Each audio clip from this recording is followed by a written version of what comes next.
28 मराठीमध्ये आपले स्वागत आहे। आजच्या मोठ्या बातम्यांबद्दल बोलूया। रात्रीच्या अंधारात बार फोडला, पण पोलिसांच्या जाळ्यात अडकले एक अल्पवयीन मुलासह दोघांना अटक, स्कूटी जप्त। नमस्कार, पालघर जिल्ह्यातील बोईसरमध्ये प्रिन्स बार अँड रेस्टॉरंट फोडणाऱ्या सराई चोरांच्या टोळीला पोलिसांनी बेड्या ठोकल्या आहेत।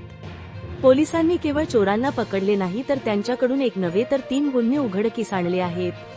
9 जुलै 2026 रोजी चोरांनी प्रिन्स बारचे कुलूप तोडून 20,000 रुपये रोख आणि दारूच्या बाटल्या असा एकूण 23,995 रुपयाचा मुद्देमाल चोरला होता।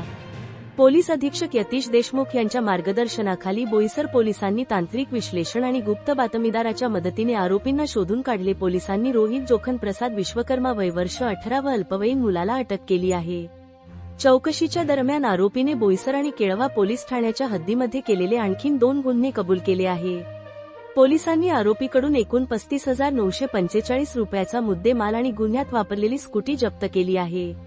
बोईसरचे पोलीस निरीक्षक सुनील जाधव आणि त्यांच्या तपासी पथकाची ही कामगिरी खरोखरच कौतुकास्पद आहे। पोलिसांच्या या धडाकेबाज कारवाईबद्दल तुम्हाला काय वाटते कमेंटमध्ये सांगा आणि अशाच वेगवान बातम्यांसाठी आमच्या चॅनलला सबस्क्राईब करा। धन्यवाद। iNews 28 मराठीसाठी शुभम पाटील, जिल्हा क्राईम रिपोर्टरची रिपोर्ट।